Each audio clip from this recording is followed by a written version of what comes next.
과연 제1야당의 초선 당대표가 탄생할 것인가. 의석수 100석이 넘는 거대 정당에서 특별한 굵직한 정치 경험이 없는 초선이 당대표한 적은 없죠. 그런데 이번 국민의힘에서는 김웅 의원이 출마 의사를 밝혔습니다. 너무 경험 부족한 거 아니야? 이런 시선도 있습니다만 지금 여론조사에서 2위, 3위 기록하면서 선두권을 달리고 있죠. 자, 직접 만나보겠습니다. 국민의힘 김웅 의원 어서 오십시오. 반갑습니다. 아니 뉴스쇼 첫 출연이 그러니까 검사 시절 베스트셀러 네, 작가로 맞아요. 인터뷰를 네. 하셨고 그 뒤로 정치하신다고 해서 한번 깜짝 놀랐고 네, 그렇죠. 그 뒤로 국회의원 출마하신다고 해서 또 한번 놀랐고 네. 근데 불과 1년 만에 당대표 출마하신다고 해서 또 놀래키시네요. 세상이 그렇게 빨리 변하는 거죠. 제가 보면 항상 그 가장 중요한 그런 순간 때 가장 먼저 김현정 뉴스쇼부터 나왔던 것 같아요. 그러네요. 아니, 네. 지금 제가 지금 당대표 한다고 하고 나서 네. 방송이나 라디오는 지금 처음으로 나오는 겁니다. 아, 오늘 첫 출연이십니까? 네, 저는 항상 첫 출연은 김현정의 뉴스쇼. 발음은 좀 안 되시네요. 이게 정말 발음 어렵더라고요. 아유, 고맙습니다. 고맙습니다. 방송 네. 첫 출연. 아니, 그러니까 당대표를 해야겠다, 출마해야겠다는 결심은 언제 하신 거예요? 사실은 어떻게 보면은 그 4.15 총선 작년에 그렇게 지고 나서 제가 청년들을 되게 많이 만나봤어요. 청년. 그래서 네, 청년들을 되게 많이 만나봐서 도대체 왜 우리 당을 안 찍니?라고 이야기를 했더니 막 그냥 싫어요라고 하더라고요. 아, 싫어요. 네, 그리고 친구들한테 미래통합당 지지한다라고 말하기 부끄러워요. 부끄러워요. 네, 그래서 그때 제가 한 달 정도 거의 다른 일정은 안 하고 어떻게 다른 나라에서는 이런 당에서 이런 패배를 극복을 했나 이 공부를 좀 했었어요. 네, 네. 그리고 나서 이제 그때 제 나름대로 계획을 세웠었는데 그 계획을 좀 실현시킬 만한 우리 당에 그만한 인물이 있는지를 이제 뒤져보다가 보궐선거 기간 중에 초선들끼리 모여서 이럴 바에는 그냥 누굴 찾지 말고 우리가 나가자라고 이야기를 했죠. 그러니까 어떻게 보면 한 1년 전부터 네. 어느 정도 생각이 있었던 것 같아요. 1년 전부터 그러니까 안 되면 이제 우리가 나가자. 그렇죠. 그걸 네. 생각을 했는데 네. 같이 나가자 했는데 나중에 보니까 혼자 나와 계시더라고요. 그렇죠. 아니, 그때 다들 생각은 다 동일했었어요. 그런데 예. 제가 좀 설레발을 쳤죠. 그러니까 아무도 안 나가면 나 혼자라도 나간다. 그러니 진짜 혼자 나와 있더라고요. 그렇게 된 상황. 네. 아, 사실은 재보선까지 압승한 국민의힘인데 그럼 대선까지 순풍 달고 가는 거 아닌가 싶은데 왜 그렇죠. 초선인 김웅이 나서야 할 만큼 뭐가 지금 장애물로 보이시는 거예요? 지금 저희 당이 보궐선거는 다 알잖아요. 우리 당이 이긴 게 아니고 그냥 민심이 민주당을 밟은 겁니다. 하하. 그 예를 들면 우리 당에 대한 지지가 그렇게 높았다고 하면 네. 우리 당이 부산하고 서울에서 60% 정도 지지율이 나왔지 않습니까? 네. 그럼 당 지지율이 그거 정도는 나와줘야 되잖아요. 근처까지는 가야 되는데. 그렇죠. 근데 저희는 지금 오히려 지금 27, 28 이렇게 지금 빠지고 있는 형국입니다. 그렇기 때문에 그건 뭐 데이터로서 입증이 되고 있는 거죠. 그러니까 그건 우리 당에 대한 지지가 아니고 네. 민주당에 대한 심판이었다. 아. 근데 그거는 그 다음번에는 지금 보시면 알겠지만 그래서 저희가 수권 정당이 될 수도 있다라고 생각하니까 저희 당에서 나오는 작은 목소리까지 국민들이 아주 민감하게 반응하고 있습니다. 그래서 지금은 어떻게 보면 되게 위기 상황으로 볼 수도 있는 거죠. 언제든지 빠질 수 있는 그렇죠. 지지율이라는 거를 생각을 해야 된다는 말씀. 그렇죠. 지금은 위기다라고 말씀하셨어요. 그렇죠. 예. 솔직히 김종인 비대위원장 나가시고 나서 네, 네. 중도로의 외연 확장보다 다시 과거로 회귀하는 거 아니냐라는 이런 평가들은 많이 나오긴 했어요. 네네네. 예. 그럼 여기서 네. 김웅 당대표 후보, 아직 출마 선언하신 건 아닙니다만 당대표 후보의 몇 가지 사안에 대한 입장을 제가 좀 확인하고 가겠습니다. 네. 첫째, 두 전직 대통령 사면에 관해서 어떻게 생각하세요? 일단은 사면론이라는 것은 처음에 이야기가 나온 게 저희가 이야기를 한 거 아닙니다. 그 정설로 지금 굳어지는 것은 청와대 쪽에서 이낙연 전 당대표에게 어느 정도 요청을 했고 그래서 이낙연 당대표가 이야기를 꺼냈다라고 하는 게 좀 기사화되고 있지 않습니까? 1월의 얘기죠. 그렇죠. 예. 네. 그쪽에서 먼저 이야기 시작된 거고요. 우리 당은 사실 뭐 사면 이야기가 산발적으로 좀 나왔던 건데 아까 말씀드린 것처럼 보궐선거에서 저기가 이기고 나니까 이 문제에 대해서 민감하게 지금 나오고 있는 겁니다. 근데 결국 사면론 같은 경우는 대통령께서 어느 정도 결단을 내리실 거라고 생각을 하고 있는데 그걸 굳이 우리가 나서서 사면 권한도 없는데 네. 사면을 하라 마라 뭐 이런 이야기는 아닌 것 같고요. 오히려 저는 대통령이나 정부 여당하고 협치를 하는 여러 과정에서 자연스럽게 나오는 게 맞는 것이지 사면론을 먼저 꺼내는 것은 저는 전략적으로나 아니면은 어떤 정치적인 대의 명분에 있었을 때도 크게 좋은 그런 선택은 아닌 것 같아요. 그러면 홍준표 의원 복당에 대해서는 어떤 생각 가지고 계세요? 저는 늘 항상 이야기하는데 우리 당은 다 열려 있지만은 들어올 수 있고 못 들어오고는 우리 당이 결정하는 게 아니고 들어오시는 분이 결정하는 거라고 봅니다. 그게 무슨 말씀? 네. 우리 당 같은 경우에 이게 보시면은 사실 되게 그 위기 상황 즉 리스크라고 하죠. 리스크에서 되게 취약했지 않습니까? 그래서 당원들이 정말 열심히 선거운동을 하지만 몇몇 리더들께서 정말 마음속에 있는 흉금에 있는 말을 그냥 막 하다가 보니까 그것 때문에 사실은 선거를 망치고 이런 경우가 많았었습니다. 근데 당원을 생각하고 당을 생각하는 그런 자세 그리고 변화를 하겠다라고 하는 그런 마음이 있어야 들어오실 수 있는 것이지. 그래서 제가 보기에는 들어오느냐 안 들어오느냐 부분은 당에 물어보실 게 아니고 그분들 자기 자신한테 물어봐야 되는 겁니다. 변화가 있어야 들어오실 수 있다란 말로 들려요. 그렇죠. 변화 없이는 그냥 들어오시면 과거 회귀가 된다는 말로도 들리고요. 우리 당원들이 별로 원하지 않을 겁니다. 원하지 않을 것이다.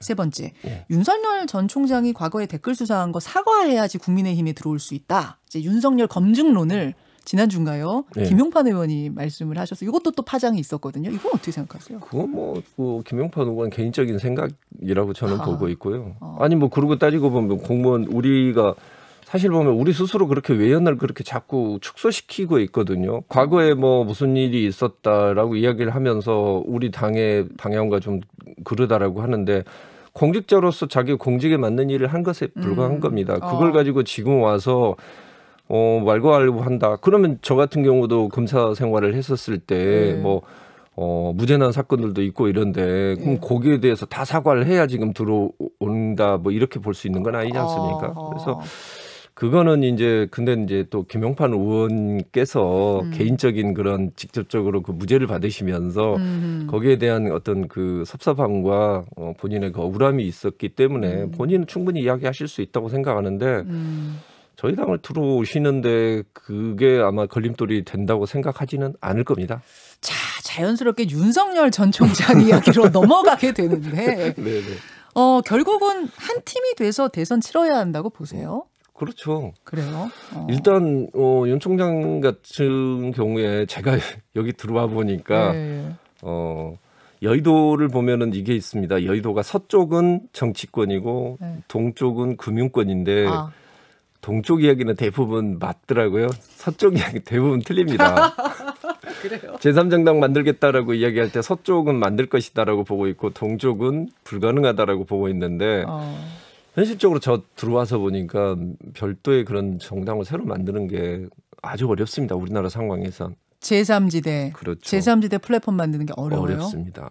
그러니까 한 번도 성공해 본 적이 없고요. 결국 그게 제3지대라는 것은 어느 한쪽하고 양당 중에 어느 한쪽하고 합쳐지는 과정이라고 생각을 해야 되는 것이지 독재 성공은 현실적으로 어렵고요.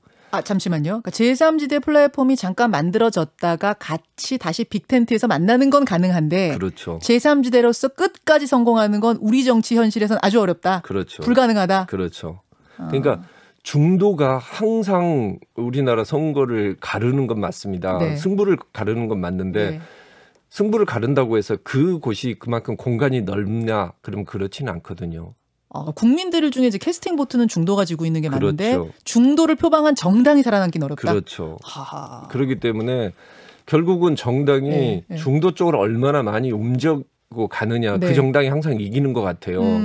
그런 과정에서 만들어지고 중도 쪽에 만들어졌었을 때 저희하고 합쳐져서 저희 당이 자연스럽게 중도로 이렇게 이동해 가는 과정이 저는 가장 맞다고 보고 있고. 그럼 한 팀이 돼서 치르긴 해야 되는데 윤석열 총장이 국민의힘으로 바로 합류할 수 있을 것 같습니까? 아니면 제3지대 거쳐서 뭐 같이 치르는 방법을 생각하세요? 저는 윤석열 총장님께 이제 제가 뭐 개인적으로 만나게 되면 이런 말씀을 드리고 싶어요. 밖에서 그 당을 만드신다고 이야기할 때 보면 정치권 안에 어차피 인력풀이라는 게 되게 한정적입니다. 결국은 거기에서 새로운 정당 만들고 오시면 올드보이들하고 다시 이렇게 손을 잡으실 수밖에 없는데 그 과정에서 본인이 상당히 많은 그런 이미지 손상을 입으실 수가 있는 것 같아요. 그리고 윤 총장님 같은 경우에는 일단 빨리 실전을 뛰셔야 됩니다. 오셔가지고 의원들도 좀 만나보고 당원들도 직접 경험을 해보고 뭐 이런 데 와서도 우리 김현정 앵커의 그 날카로운 질문도 좀 받아봐야 되고 훈련을 하셔야 돼요. 그렇죠. 그런 그러니까 연습 경기를 좀 빨리 뛰셔야 된다고 생각하기 때문에 저는 제 생각에는 사실 윤 총장님이 저희 전당대회 끝나고 저희 당에 뭔가 변화가 있으면 빨리 들어오시는 게 좀 본인한테는 유리하실 것 같아요. 지금 뭐 제3지대 거쳐가지고 돌아올 시간이 없다. 없죠. 바로 합류하셔라란 말씀. 그럼 그렇죠. 합류하실 만한 상황이 국민의힘이 됩니까? 만들어야죠. 그걸 김웅이 만들겠다. 제가 당대표가 되면 만들어지지 않겠습니까? 간단하게 저희 당에 있었을 때 윤 총장께서 들어오시기에 가장 어려운 지점이라는 건 결국 본인이 수사를 해서 구속을 시켰던 두 전직 대통령이 기반이 돼서 만들어진 정당이고 그 양쪽 세력이 아직까지도 존재하고 있다고 생각하는 거죠. 그럼 본인은 사실은 그 옛날에 우리 당의 그 옛날 모습과 자기가 오버랩되는 것을 가장 두려워할 겁니다. 그런데 이 당이 정말 변했다. 그 어느 누가 보더라도 이 당이 과연 새누리당이나 한국당하고 어떻게 같은 당이라고 할 수 있느냐라고 이야기할 수 있으면 들어오시는 거죠. 들어오실 수밖에 없는 게 결국 지금 윤 총장님의 지지율이 높은 데가 저희 당 지지율 높은 데하고 다 겹칩니다. 지역이요? 예, 윤 총장 지금 이른바 우리가 쉽게 말해서 TK라고 하는 지역에서 지지율이 가장 높거든요. 그리고 우리 당 지지자들과 겹치고 있어요. 그렇기 때문에 들어오셔야 되는데 명분이 있으셔야 되는 거죠. 그 명분을 사실은 만드는 게 저는 이번 전당대회 과정에서 만들어낸다고 볼 수 있어요. 그냥 더 쉽게 말해서 지금 여론조사하면은 뭐 주호영, 나경원 이런 분들 이름이 상위권에 있는데 그분들이 당대표 되면 좀 들어오기 힘들어요? 아무래도 아까 말씀하신 것처럼 바로 들어오는 것보다 그때는 불러와야 돼요? 다른 절차를 한번 거쳐야 되겠죠. 근데 그 정도의 지금 시간적 여유는 없습니다. 그 윤석열 전 총장하고 개인적으로도 인연이 좀 있으십니까? 아니요. 없으세요? 저는 원래 뭐 개인적으로 인연을 잘 안 맺는 편이고 그런 스타일이시긴 하다고 들었어요. 그리고 근데 뭐 저기 어차피 그 분이 이제 뭐 저번에 추미애 장관과의 그 참 일합을 겨뤘었을 때 그때는 좀 개인적으로 많이 도와줘서 고맙다라고 그렇게 생각하신다라는 걸 전에 들었습니다. 전에 들으셨어요. 가교 역할을 하실 수 있겠느냐 제가 그 질문하려고 했거든요. 가교 역할은 지금 윤 총장님 같은 경우 있었을 때 개인적인 인연으로 따지고 보면 지금 있는 후보들 중에서는 제가 가장 가깝겠죠. 왜냐하면 제가 사직을 하겠다고 나오는 날 마지막으로 뵙고 나온 분이니까. 인사를 하고. 그리고 그때 미안하다, 못 챙겨줘서 미안하다, 뭐 그런 이야기까지 했고, 그래서 제가 제 걱정할 때가 아닙니다. 총장님 걱정이 나십시오라고 이야기를 하고 나왔거든요. 그때 뭐라 그러세요? 그때? 웃으시더라고요. 그냥. 그러니까 그때 당시도 제가 봤었을 때 이 양반이 임기를 다 맞추지는 못하겠다라고 생각을 했었고. 진짜요? 왜요? 웃는데 왜 그걸로 왜 그런 생각을 하셨어요? 아니 그때 당시 상황이 뭐냐면 조국 수사를 하면서 정권하고 엄청나게 대립을 하고 있던 상황이었는데 총장이 아무래도 더 임기를 다 마치기는 어렵겠다고 그때 저도 생각을 했었어요. 그래서 뭐 제가 먼저 나온다 이렇게 이야기를 했죠. 뭐 어쨌든간 당대표 후보 중에서는 그래도 내가 가교 역할을 담당할 수 있겠다 지금 그 말씀이신 건데 김종인 전 비대위원장이 비슷한 이야기를 했어요. 지금 이 상황에 국민의힘이라면 윤석열 총장 안 들어간다. 그 얘기를 하시더라고요. 네, 그러면서 지난 일요일 KBS TV에 출연하셔서 김웅 의원이라고 딱 찍어서 말씀하진 않았지만 초선이 당대표 못할 법 없다. 이런 이야기를 하시더라고요. 전적으로 동의합니다. 일단 동의는 하시고. 그래서 아니, 두 분이 그럼 뭐 좀 이렇게 뭐 서로 교감이 좀 이미 있으신 건지. 아니요. 그건 진짜 사실 정확하게 어제 처음으로 개인적으로 대화를 처음 나눠봤어요. 잠깐만요. 어제 처음. 어제 통화. 네. 처음으로 통화하셨다고요? 네. 그전엔 전화번호도 입력을 안 시켜서 넣고 있다가 어제 전화번호를 입력을 하고 김재섭 비대위원장이 한 10일쯤 전에 전화번호를 알려줬는데 입력도 안 시키고 있다. 어제 이제 입력을 하고 전화를 드렸어요. 전화 드리고. 전화하신 이유는? 너무 감사했거든요. 근데 그리고 이제 발언들. 적어도 그 어른한테 고맙다는 말씀은 좀 죄송합니다.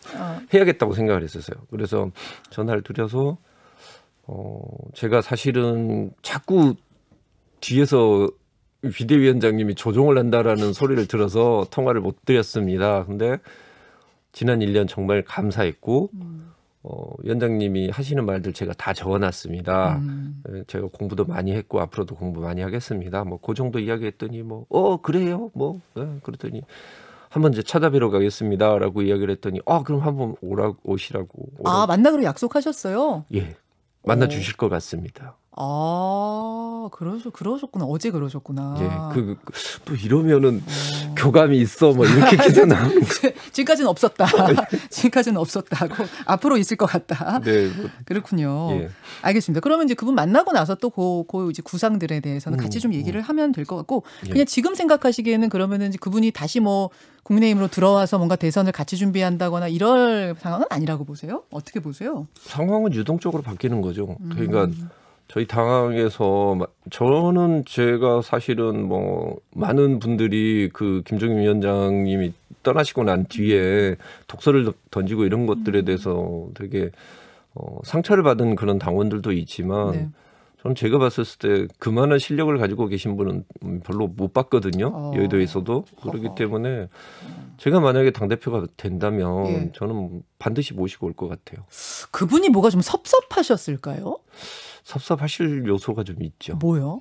그러니까 사실 보궐선거 과정에 있었을 때도 보면 후보 단일화 과정에 있었을 때 그분이 혼자서 이제 결국 우리 당의 입장에서 우리 당의 원칙을 지켜나가는 과정에서 되게 외로우셨을 거예요. 외로우셨을 거예요. 초선그룹 몇 명 빼고는 그 원칙을 지키고자 했던 그 김종인 위원장은 아무도 안 도와줬던 거고, 근데 본인이 혼자서 그걸 다 감내를 하신 거죠. 저기 뭐 대국민 사과하고 이럴 때 다 반대하고. 그렇죠. 그러니까 우리 당을 그렇게 끌고 가는 데 있었을 때 사실 당내 그런 중요한 그런 역할을 가지고 있는 그런 그 의원들이 과연 어떤 모습을 보였는가, 사실 별로 크게 도와드린 것도 없고, 결국은 어떻게 보면 이 정도 당이 호감도 저희 그 비호감도가 70%였습니다. 1년 전에.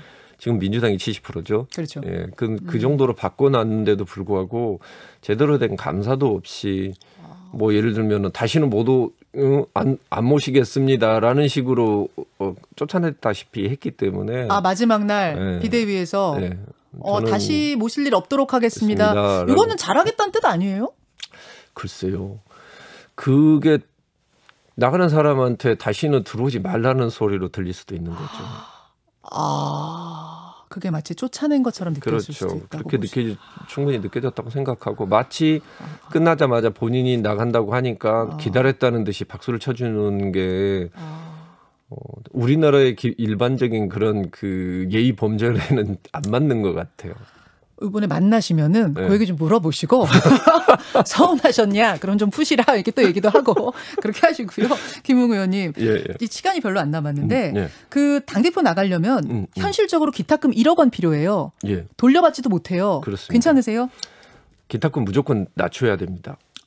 이번에 보면 원내대표 선거 기탁금도 한 3분의 1로 이렇게 낮춘 걸로 알고 있거든요.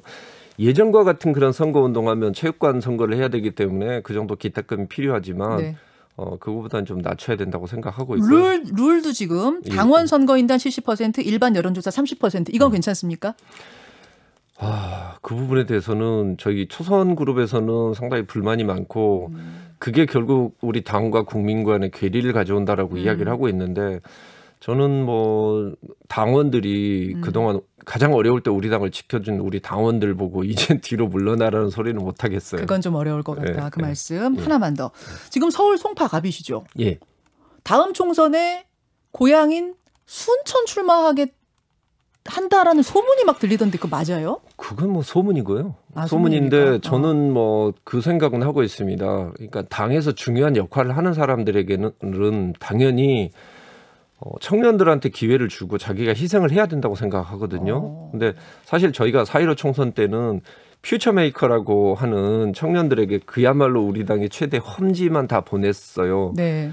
그 친구들한테 약속은 좀 지켜야 된다고 생각하고 있어요. 물론 그러려면 저는 저희 지역구에 가서 일단 양해를 구해야죠.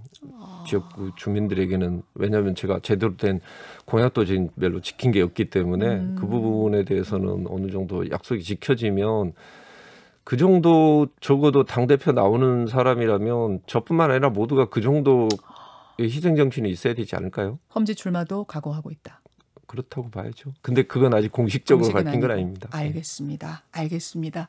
여기까지 국민의힘 당대표 출마 의사를 밝힌 초선의 김웅 의원 만나봤습니다. 김웅 의원님 고맙습니다. 감사합니다. 예.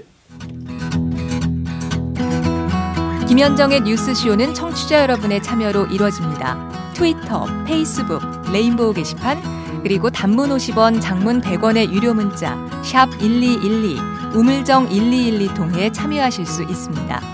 김현정의 뉴스쇼, 여러분과 함께 만듭니다.